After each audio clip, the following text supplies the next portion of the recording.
Hello friends, welcome to KBS previous year paper. आज के हम अपने फिजिक्स के टॉप 10 क्वेश्चन सीरीज के बारे में देखेंगे। दोस्तों, सबसे इंपॉर्टेंट चीज यहाँ पे ये है कि हम इस सीरीज को करते करते मैं आपको अभी दिखाऊंगा कि हमने कितना सिलेबस खत्म किया और उस सिलेबस के रिगार्डिंग कितनी चीजों को हमने पढ़ा है और वहां से कितने क्वेश्चन आए थे। सबसे बड़ी बात आपको जान के हैरानी होगी, टोटल साइंस के जितना क्वेश्चन आता है 20 क्वेश्चन आता है। एंड इस 20 क्वेश्चन से आपको जान के हैरानी होगी कि केवल और केवल फिजिक्स के पार्ट से 10 क्वेश्चन आए थे। ठीक है, कितने क्वेश्चन आए थे? 10 क्वेश्चन आए थे। अभी वो सारे क्वेश्चन मैं आज आपको करवाने वाला हूं, आज आपको दिखाने वाला हूं। तो काफी शानदार सेशन होने वाला है और एंड तक वीडियो को देखते रहिएगा। हम लोग स्टार्ट करते हैं अपना सेशन और देखते हैं हमने जिस तरह से मैं आपको हर वीडियो में बताता रहता हूं कि कितना हमने पढ़ा है, ये जानना बहुत जरूरी है। ठीक है, तो मैं आपको बताऊं कि मैं आज इसके पहले तक का जितना वीडियो है, 8 से 9 वीडियो है, उन उस उतने वीडियो में मैं इतना टॉपिक आपका खत्म कर चुका हूं। सिर्फ एक आपका टॉपिक बचा है, सिंपल मशीन, जिसे आप लोग सिंधी में जानते होंगे, जो उत्तोलक होता है, लीवर जिसे बोला जाता है। उस तरह की चीजों के बारे में हमें पढ़ना है और ये मुश्किल से 1 से 2 वीडियो में ये कंफर्म हो जाएगा, खत्म हो जाएगा। ठीक है, अब यहां तक ये जितना आप देख पा रहे हो पूरा यहां तक, ये केवल इसी टॉपिक से आपको 10 मार्क के क्वेश्चन आए थे। आप सोच सकते हो कि बाकी दोनों से कितने आए थे? 10 मार्क के बाकी दोनों से आए थे। तो अगर आप देखोगे और उनमें से भी 5 मार्क से 5 से 6 नंबर तक लगभग लगभग बायोलॉजी से आया था। 3 से 4 मार्क जो आया था वो आपका केमिस्ट्री से आया था। आई थिंक 2 से 3 ही मार्क आया था और यहाँ से 6 से 7 मार्क आया था। ठीक है, हालांकि जब ये केमिस्ट्री हम लोग कंफर्म करेंगे तो मैं आपको बता दूंगा कि कितना नंबर यहाँ से आया था और कितना उससे क्वेश्चन है। ठीक है, आगे स्टार्ट करते हैं हम लोग अपना पहला क्वेश्चन। तो जैसा कि आपके सामने दिया गया है, एट टाइम जीरो, जब आपका टाइम क्या है? जीरो है। A scooter has a velocity of 21 metre पर सेकेंड। तो एक स्कूटर के पास जो वेलोसिटी है वो कितने की है? 21 मीटर पर सेकेंड है। मतलब स्टार्टिंग पॉइंट पे जब समय हमारा शून्य है, उस समय उस स्कूटर की स्टार्टिंग वेलोसिटी कितनी है? u is equals to 21 metre पर सेकेंड। ध्यान से समझना, इसी को कहा जाता है गिवन। कैसे हम क्वेश्चंस को लगाते हैं। इट स्लोज डाउन का मतलब क्या हो रहा है? धीरे हो रहा है। ठीक है, with an acceleration of 50 centimetre पर सेकेंड। याद रखना कि यहां पे अगर कोई भी चीज धीरे हो रही है तो उसका जो एक्सेलरेशन होता है वो माइनस में रिप्रेजेंट किया जाता है। एंड 50 सेंटीमीटर पर सेकेंड के एक्सेलरेशन से ये डाउन हो रहा है। तो 50 सेंटीमीटर को आप अगर मीटर में चेंज करोगे तो आपको मिलेगा 50 डिवाइडेड बाई 100 मीटर पर सेकेंड स्क्वायर। इसको थोड़ा सा और सॉल्व करेंगे तो हमें मिलेगा -1/2 मीटर पर सेकेंड स्क्वायर। ये आपका ए होगा। इतने त्वरण से स्लो डाउन हो रहा है, या इसी को अगर हिंदी में आप पढ़ोगे तो मंदन हो रहा है। ठीक है, आगे देखो, at the end of the 4 second, जब आपका टाइम क्या हो जाए? 4 सेकेंड का हो जाए, उस समय द स्कूटर हैज ट्रेवल्ड, कितनी दूरी तय करेगा? यानी हमसे यस की वैल्यू पूछ रहा है। नाउ अगर आपको पता हो तो एक फॉर्मूला होता है मोशन के सेकंड इक्वेशन का, जो फार्मूला होता है S is equals to U T plus half A T square. ठीक है, तो यहां से अगर हम पुट करेंगे, देखो ये प्लस तभी होता है जब स्पीड अप हो रही हो। चूंकि यहाँ पे स्कूटर डाउन हो रहा है, यही हमें ध्यान देना है, हमारे एग्जाम्स में यही सब चीजें अलग से आती हैं। जब डाउन होता है तो ये फार्मूले में क्या हो जाता है? माइनस हो जाता है। Then S is equals to U T minus half A T square. अब देखो, अगर यहां माइनस नहीं भी लगाओगे आप, तो ये जब ए की वैल्यू पुट करोगे ना माइनस के साथ, तो ये ऑलरेडी माइनस में आ जाएगा। ठीक है, अब यू की वैल्यू कितनी दी गई है? 21। टाइमिंग कितना है? 4 सेकंड का है, तो यहाँ पे 4 लिख लो, माइनस 1/2 मल्टीप्लाई बाई, देखो ए की वैल्यू कितनी है? 1/2 है, तो 1/2 लिख दो। एंड टी की वैल्यू कितनी है? 4 है, 4 का स्क्वायर करेंगे तो कितना हो जाएगा? 16 हो जाएगा। ठीक है, देन 2 2 जा 4, 4 4 जा 16, तो यहाँ पे 4 बार में चला जाएगा। एंड 21 4 जा 84, 84 minus 4 is equals to 80 metre. तो ध्यान रखना, हमारा जो डिस्टेंस आएगा वो कितना आएगा? 80 मीटर। दोस्तों, अगर थोड़ा सा भी आप मिस्टेक करोगे इस माइनस को लेकर के, तो आपका आंसर तुरंत कन्वर्ट हो जाएगा और वो अधिक आ जाएगा, या हो सकता है इन सब आंसर में से कोई और आंसर आ जाए। तो इसलिए हमें ध्यान से लगाना, इस क्वेश्चन को बहुत ध्यान से करना, तो आपका पहला आंसर आता है। एंड पहला ये क्वेश्चन ध्यान रखना, नंबर 1 क्वेश्चन, पहला क्वेश्चन हमें मिला जो कि हमारे प्रीवियस ईयर में आया था और कहां से है, फिजिक्स से है, और ये चीजें मैं पढ़ाया भी हूं। ठीक है, नेक्स्ट क्वेश्चन देखते हैं। तो हमारा अगला क्वेश्चन दिया गया है, an object cover to consecutive equal distance मतलब दो डिस्टेंस वो कवर कर रहा है, जिसमें अगर हम लें तो उसमें जो D1 है और जो D2 है ये दोनों क्या है, इक्वल हैं, और इसे हम D मान लेते हैं, इसे हम क्या मान लेते हैं, D मान लेते हैं। क्लियर हुआ? Distance with speed v1 and v2, तो जो d1 है इसको कितने स्पीड से कवर कर रहा है, v1 से, और जो d2 है इसको कितने स्पीड से कवर कर रहा है, v2 से। The average speed of the object, तो अगर एवरेज स्पीड का आप फॉर्मूला देखे होगे तो आपको मिलता है average speed is equals to total distance. क्या होता है, टोटल डिस्टेंस, मैं अपने पिछले वीडियोज में बताया भी था दोस्तों। ठीक है, total distance divided by total taken time, total taken time Hindi में बोलते हैं औसत चाल बराबर कुल दूरी बटा कुल समय। अब देखो कुल दूरी क्या होगी, कुल दूरी होगी हमारी d1 और कुल दूरी फिर d2, यानी हमारे पास क्या मिल गया, d1 प्लस क्या मिल गया, d2। ध्यान देना इस चीज को, समय हमें पता नहीं है तो हम मान लेते हैं कि इस d1 दूरी को v1 वेग से तय करने में जो समय लगेगा वो कितना लगेगा, t1 लगेगा। देखो अब यहाँ पे हमें कॉपी में तो लगाना नहीं है, नहीं तो हमें अच्छे से लिखना पड़ता वहां पे कि सपोज दैट की जो डिस्टेंस ट्रेवल कर रहा है पहली d1 की v1 वेलोसिटी से, उसको ट्रेवल करने में t1 टाइम लगेगा। ऐसा तो करना नहीं है, हमें तो एग्जाम देना है, तो एग्जाम में थोड़ा सा हम देखते हैं बस नॉर्मली कैसे करना होता है। ठीक है, देन एक रिलेशन आपके सामने ये आ रहा है, ठीक है, एंड एक रिलेशन आपके सामने ये आ रहा है। देन आपको पता है कि वेलोसिटी इज इक्वल्स टू क्या होता है। अगर हम थोड़ा सा ध्यान से देखें दोस्तों, तो v1 की वैल्यू कितनी आएगी, v1 is equals to d1 upon t1। ध्यान से समझना, d1 अपान t1। तो हमने यहाँ पे क्या लिया है, टोटल डिस्टेंस तो हमें पता चल गया, टोटल टाइमिंग कितनी है, t1 प्लस t2 है। ठीक है, अब देखो d1 d2 जो है वो दोनों d के बराबर है, तो यहां पे हम लिख सकते हैं d plus D divided by t1 plus t2।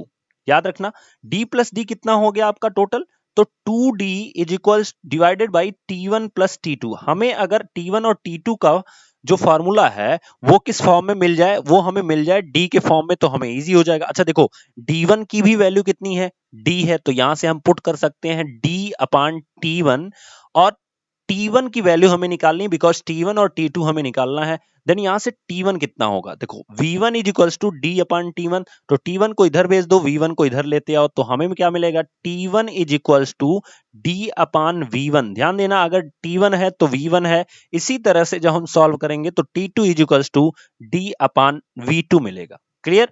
तो हमारा ये इक्वेशन यहां से, दूसरा इक्वेशन यहां से मिल गया। अब इसको अगर हम सॉल्व करेंगे यहां पे तो हमें मिलेगा 2d डिवाइडेड बाई, यहां पे t1 प्लस t2 दोनों पूछा है तो इन दोनों को हम जोड़ देते हैं, तो जब हम जोड़ेंगे तो हमें मिलेगा t1 plus t2 is equals to d upon v1 plus d upon v2।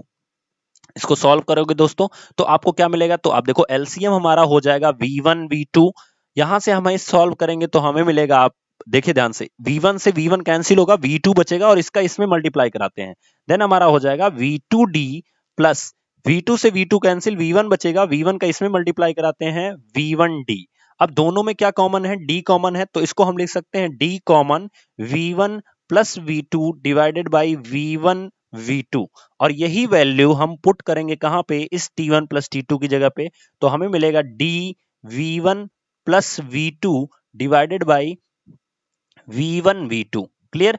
अब देखो ये d से d कैंसिल, और ये जो v1 v2 है ये एकदम ऊपर चला जाएगा, इसके पास चला जाएगा 2 के पास, तो हमारा आंसर क्या हो जाएगा, देखो ध्यान से, 2 times v1 v2 divided by v1 plus v2। तो यही हमारा ऑप्शन भी दिया गया है, ध्यान से देखिएगा, लास्ट वाला जो ऑप्शन दिया गया है वो यही दिया गया है। ठीक है, मतलब 2 गुना होगा v1 और v2 and divided by v1 plus v2। तो इस तरह से हमारा सेकंड क्वेश्चन सॉल्व होता है। दोस्तों अगर आपको समझ में आ रहा है तो प्लीज जरूर से जरूर एक बार वीडियो को लाइक कीजिए एंड जरूर से जरूर शेयर कीजिए, बिकॉज इस सब चीजों के लिए आपकी कोई फीस नहीं ली जाती है, आपसे कोई फीस नहीं मांगी जाती है। इसलिए कम से कम आप यहाँ पे शेयर तो कर सकते हैं। एंड आई होप आपको जिस तरह से ये चीजें समझ में आ रही होंगी, आप जरूर से जरूर शेयर करोगे। फटाफट अपने इंस्टाग्राम, फेसबुक 1 मिनट का टाइम निकालो और हर जगह शेयर कर दो फटाफट, ठीक है। चलो आगे बढ़ते हैं।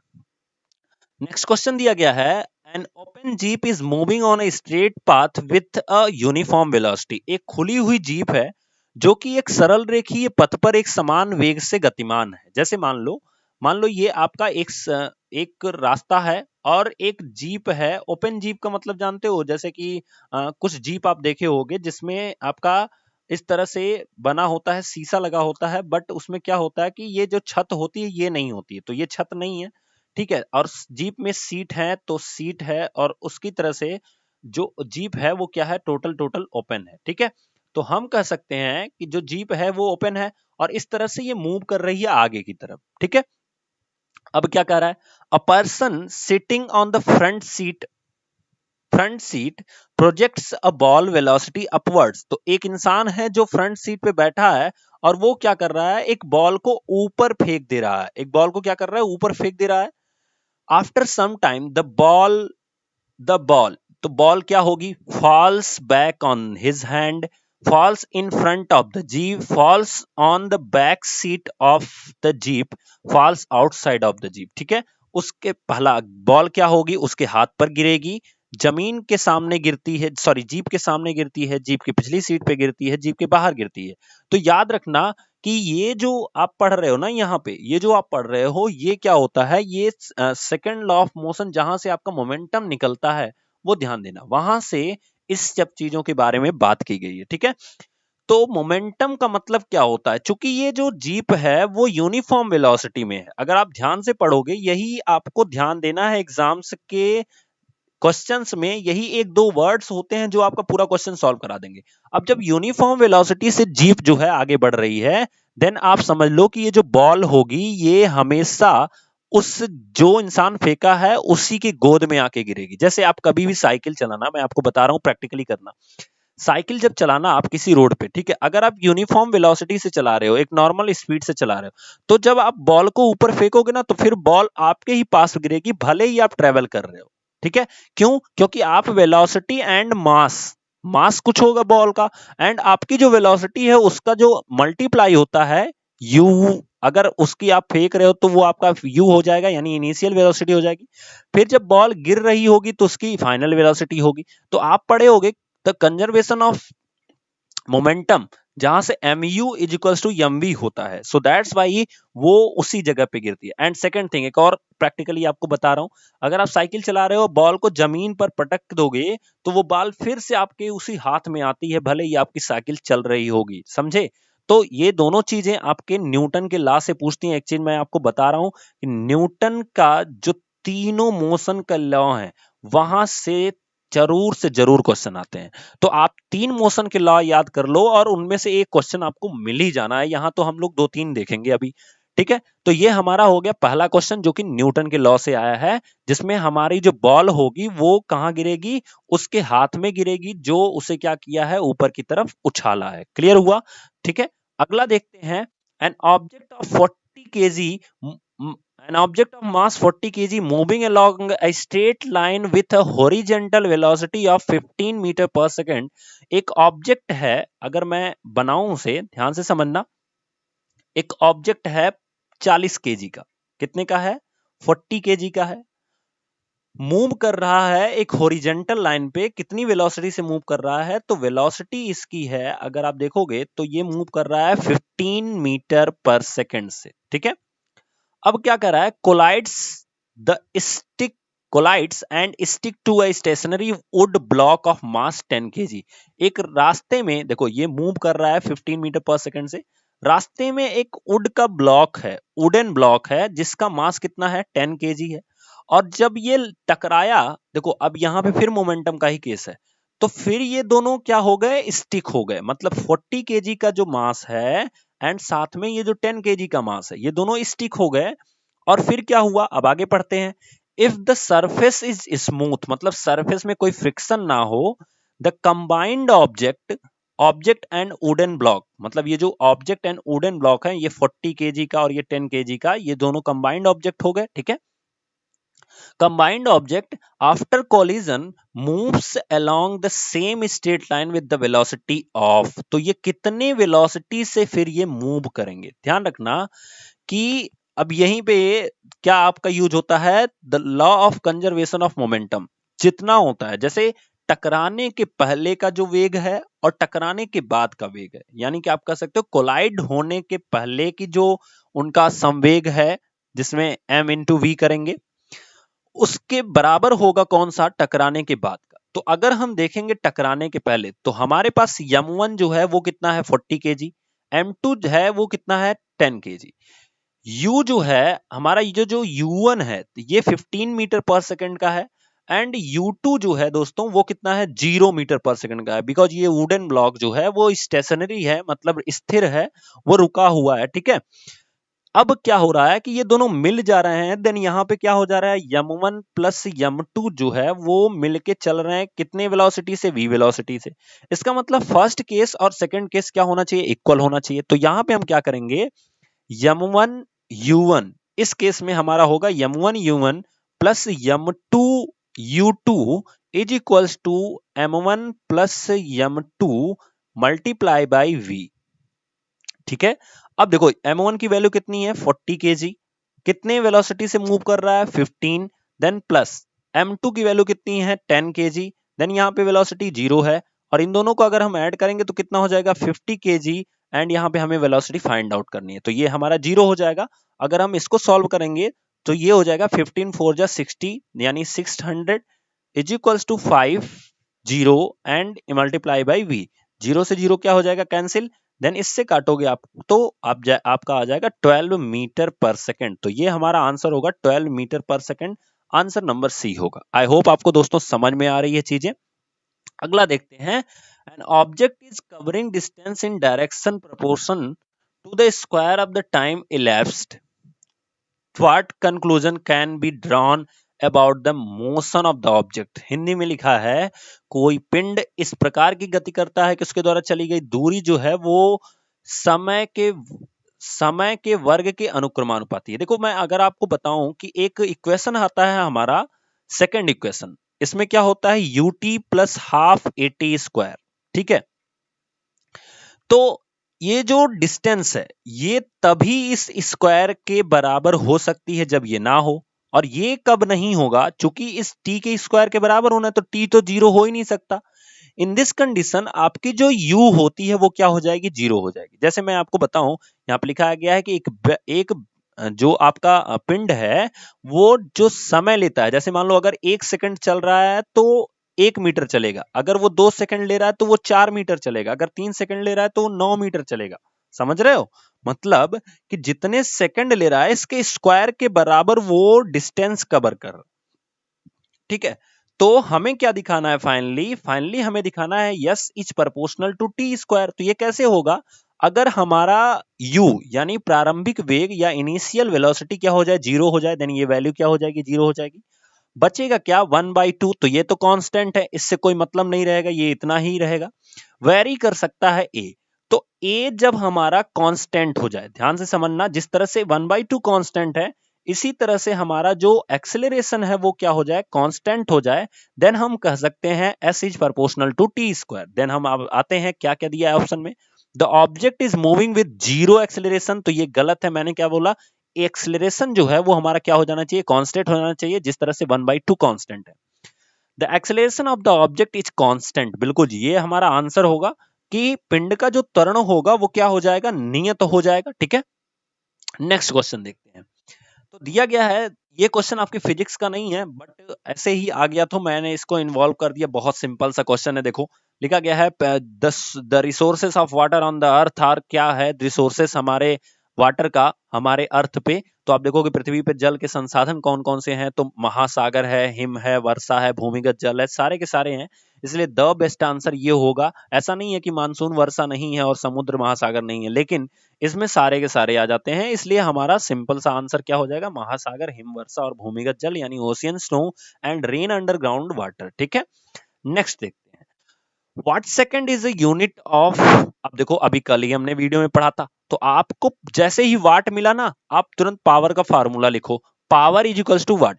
Power is equals to W upon T, जो हमारे कार्य करने की रेट होती है, ठीक है, मतलब the rate of doing work is called power, the rate of doing work is called power, then इसी को हम पावर कहते हैं। अच्छा अब देखो इनके यूनिट्स को जरा पुट करो, तो इनकी यूनिट क्या होती है, पावर की यूनिट क्या होती है, वाट होती है, ठीक है, और वर्क की यूनिट क्या होती है, तो जूल होती है, ठीक है, वर्क की यूनिट क्या होती है, जूल होती है, टाइम की यूनिट क्या होती है, सेकंड होती है, ठीक है। अगर इस सेकंड को आप यहां भेज दो, ठीक है, तो आप जब वहां भेजोगे तो आपको मिलेगा क्या, वाट इनटू सेकंड, क्या मिलेगा, वाट इनटू सेकंड, और ये किसके इक्वल टू होगी, जूल के इक्वल टू होगी। अब देखो ये जो वाट इनटू सेकंड है, यही तो आपसे पूछा है, watt second is a unit of. अब यहां पे कहीं भी फोर्स का तो हो नहीं सकता, मोमेंटम का भी नहीं हो सकता, पावर की सिर्फ वाट होती है, इसलिए ये भी नहीं हो सकता, बचा क्या, एनर्जी। आपको पता है कि वर्क और एनर्जी ये दोनों की यूनिट क्या होती है, दोनों की यूनिट जूल होती है, इसलिए हम लिख सकते हैं यहां इसकी जो यूनिट होगी वो किसके इक्वल टू होगी, ऊर्जा के यानी एनर्जी के, ठीक है। नेक्स्ट देखते हैं द मोस्ट इंपॉर्टेंट क्वेश्चन, ध्यान से समझना इस चीज को। A 8 metric ton engine pull a train of 5 wagon each of 2 metric tons। अब एक ट्रेन है, एक ट्रेन का इंजन है, ठीक है, और वो 5 डिब्बों को खींच रहा है। जैसे मान लो ये आपके डिब्बे हैं, ठीक है, तो एक डिब्बा हो गया, ठीक है, देखना कोई डिब्बा बड़ा छोटा हो जाए तो उसमें परेशान प्रॉब्लम ना लेना, ठीक है, और ये हमारा तीसरा हो गया, फिर इसी तरह से हमारे पास एक और डिब्बा हो गया, चौथा हो गया, फिर इसी तरह से हमारा एक और डिब्बा हो गया, क्या हो गया, पांचवा हो गया, एंड इसके बाद हमारा एक इंजन है, हमारा एक इंजन है जो कि खींच रहा है इस ट्रेन, ट्रेन को खींच रहा है, पूरे ट्रेन को खींच रहा है, ये हमारा इंजन है, ठीक है। अब होता क्या है देखो ध्यान से, और ये एक एक डिब्बे जो हैं वो कितने कितने के हैं, 2 metric ton, 2 metric ton means 2000 KG के हैं, ये भी कितने का है, 2000 केजी का है, ये भी कितने का है, 2000 केजी का है, ये भी कितने का है, 2000 केजी का है, एंड ये भी कितने का है, 2000 केजी का है, एंड फाइनली जो हमारा इंजन है वो 8000 केजी का है, ठीक है। अब क्या कह रहा है, देखो 1 metric ton is equals to 1000 kg, ये आप समझना। If the engine exert the force of 3.5 multiplied by 10 to the power 4 Newton and the track is smooth, अभी इस पे हम बात करेंगे बाद में, पहले हम इस पे बात करते हैं। Then we have the force is equals to 3.5 multiply by 10 to the power 4 newton, और अगर हम टोटल मास पता करें, इस टोटल मतलब इंजन के साथ साथ इन सारे वैगन्स का अगर हम मास पता करें, देन हमारे पास मास जो आता है वो आ जाएगा आपका 2 2 4 2 6 2 8 2 10, 10 और 8 कितना हो गया, 18, 18,000 केजी, ठीक है। अगर हम यहां से एक्सेलरेशन फाइंड आउट करें, देन एफ अपान एम हो जाएगा दोस्तों, और ऊपर हो जाएगा 3.35000 डिवाइडेड बाई 8000। जब इसको काटोगे तो आपका आंसर क्या आ जाएगा, एक्सेलरेशन में 1.94 मीटर पर सेकेंड स्क्वायर। क्लियर। अब आगे बढ़ते हैं, देखो दो तरह से, एक तो अब हम बात करेंगे इस पे, द ट्रैक इज स्मूथ, अगर कोई भी ट्रैक क्या हो, स्मूथ हो, ठीक है, उसमें फ्रिक्शन ना हो, तो हमारा यहां पे सवाल क्या आ रहा है, then the force exert by wagon 1 on wagon 2। अब अगर देखो ध्यान से समझना, अगर मैं मान लो इस इंजन को हटा देता हूं, थोड़ी देर के लिए इस इंजन को क्या कर देता हूं, हटा देता हूं, तो हमारे पास क्या है, ध्यान से देखो, अभी हम थोड़ा सा इसको इंजन को हटा देते हैं, तो अगर हम इंजन को हटा दे दोस्तों, तो हमारे पास क्या बचा, बचा क्या, ये 5 डिब्बे बचे, और इन 5 डिब्बों में ये जो 5 डिब्बे हैं, ठीक है, ये 5 डिब्बे क्या कर रहे हैं, पहला जो डिब्बा है यानी ये वाला डिब्बा, ये इस पे कितना फोर्स लगा रहा है ये आपसे पूछा गया, तो इसका मतलब क्या है, ये इसको पुल कर रहा है, खींच रहा है इधर की ओर, ठीक है। अच्छा जब खींच रहा है तो आप सोचो ये केवल इसको नहीं खींच रहा है, ये टोटल इसको खींच रहा है, मतलब जो पहला डिब्बा है ये इन चारों को खींच रहा है। देन अगर हम चारों डिब्बों के मास की बात करें तो हमारे पास कितना आएगा, 8000 केजी। अच्छा एक्सेलरेशन कितना आया है, a is equals to 1.94 metre पर सेकेंड स्क्वायर। हमें फाइंड आउट क्या करना है कि ये कितना फोर्स एक्सर्ट कर रहा है। Then F is equals to m into a. आप जब मल्टीप्लाई कराओगे 8000 मल्टीप्लाई बाई 1.94, आपका आंसर आएगा 15550। ठीक है, ये आपका आंसर आएगा। अब देखो ध्यान से समझना, चूंकि ये हमारे ऑप्शन में ही नहीं दिया गया है, ठीक है, तो जब ऑप्शन में नहीं दिया गया है तो हमको क्या लगाना होगा। अब देखो यहाँ पे 1.4 multiply by 10 to the power 4 दिया गया है, बट ये ऑप्शन में है ही नहीं, तो हम क्या लगाएंगे। Now focus on the question. Track is smooth, अगर कोई ट्रैक स्मूथ है तो हर डिब्बे पे उतना ही फोर्स लगेगा जितना कि इंजन द्वारा लगाया जा रहा है। इंजन कितना लगा रहा है, मैंने अभी आपको बताया शुरू में इंजन कितना लगा रहा है, तो आपको पता होगा कि इंजन कितना लगा रहा है। तो इंजन जो है वो लगा रहा है कितना, 3.5 multiply by 10 to the power 4 newton. इसलिए हमारा यहाँ पे अगर आप देखो, अगर ये ऑप्शन सही होता तो ये दिया होता, बट ये सही ही नहीं है। आप अपने एग्जाम में इस तरह से भी लगा कर चेक कर सकते हो, ये दिया ही नहीं है, सही नहीं है। सो हमारे पास एक ही ऑप्शन बचता है, वो बचता है 3.5 multiply by 10 to the power 4 newton. अब कहोगे सर ये क्यों पॉसिबल हो रहा है, because of track is smooth. अगर ट्रैक स्मूथ है देन वही फोर्स सबके ऊपर लगता जाएगा। ठीक है, जैसे अब आगे हम लोग बढ़ते हैं, अपना नेक्स्ट क्वेश्चन देखते हैं। तो दिया गया 10 केजी द्रव्यमान का, या कह सकते हो an object of mass 10 kg is moving with the velocity of 5 metre per second. यानी कि हमारे पास जो मास है वो कितना है, 10 केजी है। बिल्कुल ध्यान से समझना, वेलोसिटी कितनी है, 5 मीटर पर सेकंड का है। If the velocity of the object is triplet, तो अगर हम इसको क्या कर दें, ट्रिपलेट कर दें, इसका मतलब हमारी जो न्यू वेलोसिटी है, वेलोसिटी न्यू जो है वो कितनी हो जाएगी, 15 मीटर पर सेकंड की हो जाएगी। ठीक है, और मास इतना ही है, 10 केजी का है। ठीक है, आपसे क्या पूछा है, the change in the kinetic energy of the object is. तो अगर हम दो केस ले लेते हैं, ये हो गया हमारा फर्स्ट केस और ये हो गया हमारा second case, then find out the first case kinetic energy. तो kinetic energy into first case, then क्या होगा, हाफ मल्टीप्लाई बाई m की वैल्यू कितनी है 10, v की वैल्यू कितनी है 5, तो इसका स्क्वायर कर देंगे तो हमारे पास क्या हो जाएगा, इसको काट दोगे तो 5 एंड इसका जब मल्टीप्लाई कराओगे तो 1 to 5 कितना हो जाएगा, 1 to 5 जूल। ठीक है, इसी तरह से kinetic energy in the second case, कौन से केस में, सेकंड केस में, then half multiply by 10, half M B square होता है, v की वैल्यू कितनी है 15 है, देन 15 का स्क्वायर करोगे तो 225 मिलता है दोस्तों। यहां से काटोगे तो ये 5 हो जाएगा। अब जब मल्टीप्लाई कराओगे, ध्यान से समझना, यहाँ पे अब जब मल्टीप्लाई कराओगे तो आपके पास कितना मिलेगा, 5 5 जा 25, देन यहाँ पे 5 हो गया, बचा कितना 2, 5 2 जा 10, 10 और 2 कितना हो गया 12, तो यहाँ पे फिर 1 कैरी हुआ, 5 2 जा 10 एंड यहाँ पे 12। ठीक है, तो इस तरह से इतना जूल हुआ। अब आपसे पूछ रहा है कितना चेंज हुआ, वो भी परसेंटेज में आपसे पूछ रहा है, तो जरा ध्यान से देखना, आप चेंज निकालो तो चेंज कितना होगा, तो change is equals to, second में से हम फर्स्ट वाला माइनस करेंगे, देन चेंज हमारे पास कितना आ गया 1000। ठीक है, अब चूंकि हमें परसेंटेज निकालना होता है तो हमेशा हम प्रीवियस वाले के बेस पे परसेंटेज को फाइंड आउट करते हैं। ठीक है, तो चेंज कितना हुआ, 1000 जूल का चेंज हुआ। ठीक है, आगे देखते हैं, अब हमारे पास परसेंटेज जब हम निकालेंगे, ठीक है, परसेंटेज जब हम फाइंड आउट करेंगे तो हमारे पास क्या आएगा, तो हमारे पास आएगा 1000 एंड हम प्रीवियस के बेस पे निकालेंगे, यानी 125 के बेस पे निकालेंगे। ठीक है, अब देखो जब आप इसको काटोगे तो आप 25 से अगर इसको काटोगे तो ये 5 बार में जाएगा और 25 को 100 यानी 40 हो गया। देन यहाँ पे अगर आप देखोगे तो आपका ये कितना आ रहा है, ये 225 करके एंड परसेंटेज के लिए यहाँ पे मल्टीप्लाई भी करना होता है, तो 100 से मल्टीप्लाई कराएंगे, देन 5 8 जा 48 और 100 का मल्टीप्लाई करोगे आप तो 800% आपका आंसर आ जाएगा।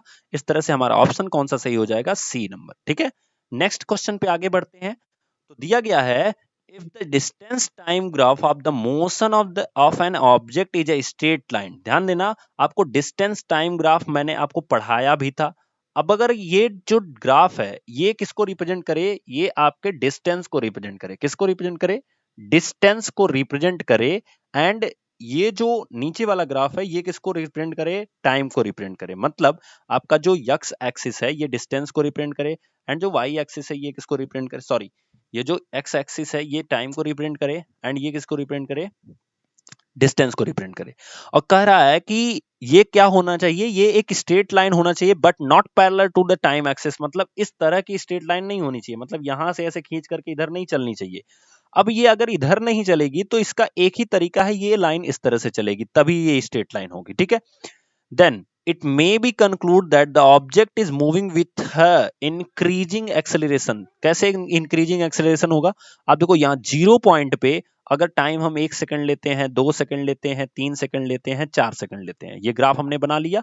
डिस्टेंस अगर हम लेते हैं 10 मीटर, 20 मीटर, फिर उसके बाद 30 मीटर, इस तरह से ये बढ़ रही है। मतलब 1 सेकंड में अगर वो 10 मीटर की डिस्टेंस को कवर कर रहा है, देन अगले दूसरे सेकंड में कितना कर रहा है, फिर 10 मीटर कवर कर, मतलब इंक्रीज कर रहा है। अगर इंक्रीज नहीं करता तो ये ग्राफ की जो लाइन जा रही है ये इस तरह से मुड़ जाती, डिक्रीज अगर करता मुड़ जाती, या अगर रुक जाता है एक्सेलरेशन तो आपकी इस तरह से चलना शुरू हो जाती, ठीक है। तो 3 कंडीशन आपकी पैदा हो सकती है, जब ये इंक्रीज करेगा तभी इस तरह से ये बढ़ता जाएगा और कांस्टेंट इंक्रीज कर रहा है। अगर ये रुक जाएगा एक पॉइंट पे जाकर के तो ये पैरेलल हो जाता है टाइम एक्सिस के, और अगर डिक्रीज करता है तो ये टाइम एक्सिस की ओर चलना शुरू हो जाता है। देन ये 3 कंडीशन है, याद रखना। अगर पैरेलल दे दिया तो ये समझ लो कि जो उसका कांस्टेंट है, जो इसकी एक्सेलरेशन है वो कांस्टेंट हो गया है। अगर वो नीचे जा रहा है तो ये समझना कि ये क्या कर रहा है, डिक्रीज कर रहा है। तो हमारा आंसर क्या हो जाएगा, इंक्रीज करेगा। सीधी भाषा में हिंदी में भी समझ लो, यदि कोई पिंड दूरी समय ग्राफ पर एक सरल रेखा है परंतु वह समय अक्ष के समांतर नहीं है, मतलब इस तरह से नहीं है, तो वो बिल्कुल इस तरह से होगा, ठीक है। यह निष्कर्ष निकाला जा सकता है कि उसकी जो त्वरण है वो क्या है, नियत है। एक्सेलरेशन क्या है, सॉरी एक्सेलरेशन क्या है, उसमें वृद्धि हो रही है, इंक्रीज कर रहा है, ठीक है। नेक्स्ट क्वेश्चन देखते हैं। एंड ये क्वेश्चन दोस्तों मैं आपको होमवर्क की तरह देता हूं, इसका आंसर मुझे कमेंट बॉक्स में बताइएगा। बट क्यों मैं इसको अभी करा नहीं रहा हूं, बिकॉज मैंने अभी आपको सिंपल मशीन का जो एक टॉपिक है वो पढ़ाया नहीं है, और जब मैं उसको पढ़ा दूंगा देन आपको यहां से क्वेश्चन आपको बनने शुरू हो जाएंगे, और यही है वो लेबर का question. Then third class of labour के बारे में यहाँ पे बात की गई है, थर्ड क्लास ऑफ लेबर के बारे में बात की गई है, ठीक है। अब देखो यहाँ पे the labour of third order, तीसरे ऑर्डर के लेबर के बारे में बात की गई है। तो बस यही चीज हमें ध्यान से देखना है कि सिंपल मशीन जब हम पढ़ा देंगे तो आपको ये पूरा का पूरा कॉन्सेप्ट क्या हो जाएगा, क्लियर हो जाएगा। बट क्वेश्चन को समझा देता हूं मैं। लिखा गया है, consider the following statement in the context of the labours of third order. अब इसको क्या करना है, थर्ड ऑर्डर में कौन कौन सी चीजें इसमें सही हैं वो आपको बताना है। In this labour the effort is between the fulcrum and load. जो इफर्ट होता है वो फल्क्रम और लोड के बीच में होता है, ठीक है। देखो इफर्ट क्या होता है और लोड क्या होता है मैं आपको बताता हूं। आप एक प्लास देखे होंगे जिससे कोई चीज दबाया जाता है, जो आप लोग देखे होंगे वहां पे यूज करते हैं, मैक्सिमम जो यूज करते हैं, क्या नाम है ये जो लाइन वाइन बनाते हैं वो तार को पकड़ने का काम करते हैं, ठीक है। वो कुछ इस तरह से होता है, कुछ इस तरह से होता है, ठीक है, और कुछ इस तरह से होता है, ठीक है। और यहाँ पे हम फोर्स लगाते हैं, ठीक है। हम फोर्स यहां लगाते हैं, या कह सकते हो इफर्ट यहां करते हैं, ठीक है। हम इफर्ट यहां करते हैं और यहां पे हमारा लोड होता है, ठीक है। तो ये ऐसा पॉइंट है, इस पॉइंट को हम क्या कहते हैं, इस पॉइंट को हम फलक्रम कहते हैं, फलक्रम कहते हैं। देखो ये हमारा क्या होता है, लोड होता है। जब मैं पढ़ाऊंगा ना तो बहुत मजा आएगा इसको पढ़ने में। और ये इफर्ट हो गया, यहां से हम इसको दबाते हैं, और ये हमारा फलक्रम है। तो ये काम क्या करता है कि जो मेटल्स की प्लेट्स होती हैं, जैसे आप तार को जब काटते हो तो उसको ये काट सकता है, मोटे मोटे तार जो हमारे कह सकते हो पोल्स पे लगे होते हैं, जो लाइट वाले खंभे होते हैं उनके ऊपर लगे होते हैं, ठीक है। तो थर्ड श्रेणी का जो होता है उसमें क्या होता है, तो देखो एक फार्मूला आता है, मैं हिंदी में जब पढ़ाऊंगा आपको, अभय, और यही अभय फार्मूला इस तरह से भी लिखा जाता है, ठीक है। तो आपको क्या समझना है, ध्यान से समझना। पहली श्रेणी में ये जो आलंब है, आलंब, ये हमारा क्या होता है, बीच में होता है, बिल्कुल ध्यान से समझते रहना। फर्स्ट में क्या होता है, ये बीच में होता है। सेकंड वाले में जो हमारा लोड होता है ये बीच में होता है। आलम मतलब क्या होता है, ध्यान समझो, आलम मतलब क्या होता है कि अब जो हमारा ये फलक्रम होता है, ये जो पॉइंट होता है जहां से वो मूव कर सकता हो, ठीक है। तो पहली श्रेणी में ये बीच में होता है, जैसे कि आप देख रहे हो ये प्लस, इसमें ये क्या है, बीच में है। दूसरी श्रेणी में ये जो भार होता है ये बीच में होता है। जैसे आप देखे होंगे कि जो अखरोट काटा जाता है उसको कुछ इस तरह से बनाया होता है और बीच में रख करके हम इस तरह से उसको काट देते हैं दबा के, ठीक है। तो जब लोड बीच में होता है तो इसे हम कहते हैं सेकंड का।